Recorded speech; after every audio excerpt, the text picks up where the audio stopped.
Hi friends, cinema Elfin എന്ന് പറയുന്ന എൻ്റെ യൂട്യൂബ് ചാനലിലേക്ക് എല്ലാവർക്കും സ്വാഗതം. ഈ ചാനൽ കൊണ്ട് ഞാൻ ഉദ്ദേശിക്കുന്നത് വെച്ചിട്ടുണ്ടെങ്കിൽ ഇൻസ്പയർഡ് ആയിട്ടുള്ള ഫിലിംസിനെ പറ്റി പറയാനുള്ളതാണ്. ഇത് എൻ്റെ വ്യക്തിപരമായിട്ടുള്ള അഭിപ്രായങ്ങളും നിഗമനങ്ങളാണ്. ഇന്ന് ഞാൻ പറയാൻ ഉദ്ദേശിക്കുന്നത് മലയാളത്തിലെ തന്നെ നിലവിലെ ഇൻഡസ്ട്രീറ്റായ ലോക ചാപ്റ്റർ 1 ചന്ദ്രയെ പറ്റിയാണ്. ഈ സിനിമ ഏതൊക്കെ സിനിമയിൽ നിന്ന് എങ്ങനെയൊക്കെയാണ് ഇൻസ്പയർഡ് ആയിട്ടുള്ളതെന്ന് പറയാൻ ഉദ്ദേശിക്കുന്നത്. Okay, first one, the man from earth. Second one, let me in. ഈ രണ്ട് സിനിമകളിൽ നിന്ന് പ്രചോദനം ഉൾക്കൊണ്ടാണ് ഡയറക്ടർ ഡൊമിനിക് സാർ ഈ സിനിമ ചെയ്തിരിക്കുന്നത് ഞാൻ വിശ്വസിക്കുന്നു. ഇനി ഞാൻ പറയാൻ ഉദ്ദേശിക്കുന്നത് സ്പോയിലേഴ്സ് വെച്ചിട്ടുള്ള ഡീറ്റെയിൽ റിവ്യൂ ആയിരിക്കും. Okay, the man from earth. Dominic Arun sir തന്നെ പറഞ്ഞിട്ടുണ്ട് ഈ സിനിമയിൽ നിന്ന് പ്രചോദനം ഉൾക്കൊണ്ടാണ് ലോക ചെയ്തിരിക്കുന്നതെന്ന്.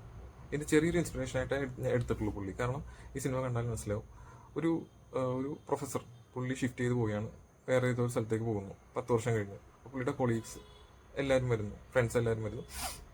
അപ്പോൾ പുള്ളി പറയുന്നു, ഞാനൊരു കേവ് മാനാണ്, 10,000 വർഷത്തിൽ മേളിൽ ജീവിക്കുന്ന ഒരു ക്രോമാഗ്നമാണെന്ന് പറയുന്നുണ്ട്. അപ്പോൾ അവർ നോക്കുമ്പോൾ ശരിയാണ്, കാരണം പുള്ളിക്ക് 10 വർഷമായിട്ട് പോലും ഏജ് ഒന്നും വ്യത്യാസം വന്നിട്ടില്ല. അതായത് രൂപത്തിൽ കാര്യമായിട്ടുള്ളൊന്നും വ്യത്യാസമില്ല. പുള്ളി ഇമ്മോർട്ടലാണ്.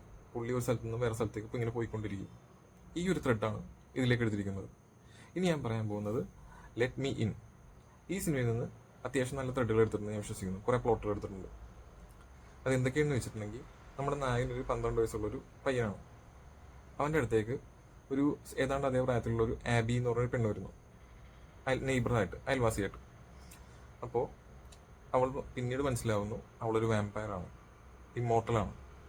ഇതേപോലെ തന്നെ സൂര്യപ്രകാശം ഏൽക്കാൻ പാടില്ല. അവർ വീട് മൊത്തം അടച്ചു മൂട്ടി കവർ ചെയ്ത് വെക്കുന്നു. ഇതേപോലെ നമ്മുടെ നായകൻ്റെ കൈവിരൽ മുറിയുന്നു. അപ്പോൾ നമ്മുടെ ആബി രക്തം കണ്ടിട്ട് അത് കുടിക്കാൻ ശ്രമിക്കുന്നു. പിന്നെ ഒരു സാധാരണ ഒരു സ്ത്രീയെ കടിച്ച് അപായപ്പെടുത്തുന്നു, അവൾ ഇൻഫെക്റ്റഡ് ആവുന്നു. ഇതെല്ലാം അന്വേഷിക്കുന്ന ആബി വരുമ്പോൾ തന്നെ ഈ സ്ഥലത്തെല്ലാം ഒരു കൊലപാതക പരമ്പര നടക്കുന്നു.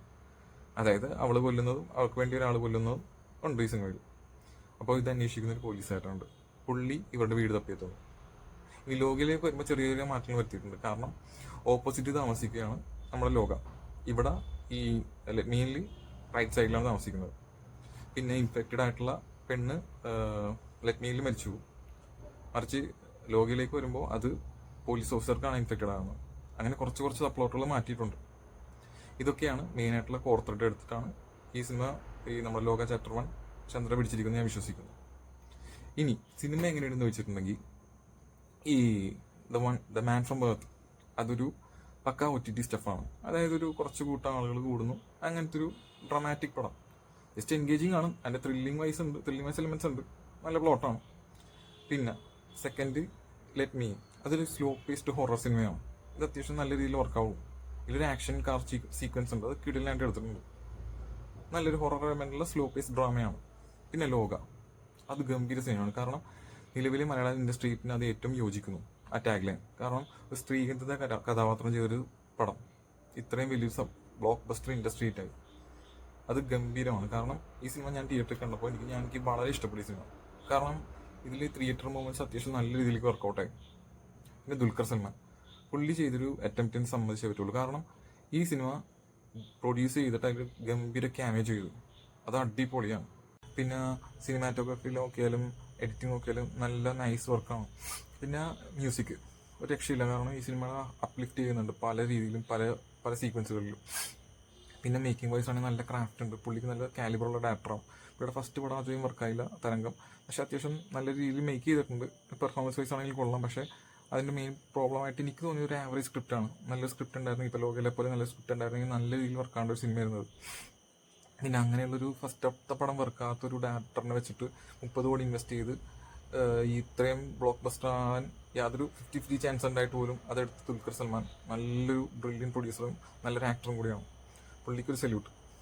പിന്നെ ഇതേപോലത്തെ ഒരു സിനിമ, അതായത് ലെറ്റ് മീൻ പോലത്തെ ഒരു സിനിമ 2018 അനുഷ്ക ശർമ്മ ചെയ്തിട്ടുള്ള ഒരു സിനിമ.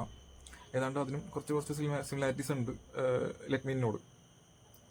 അപ്പോൾ എൻ്റെ ഈ ചാനൽ കണ്ടിട്ട് ഈ വീഡിയോ കണ്ടവരെല്ലാവർക്കും താങ്ക്സ്. അപ്പോൾ ലൈക്ക് ചെയ്യുക, ഷെയർ ചെയ്യുക, സബ്സ്ക്രൈബ് ചെയ്യുക. Okay, by.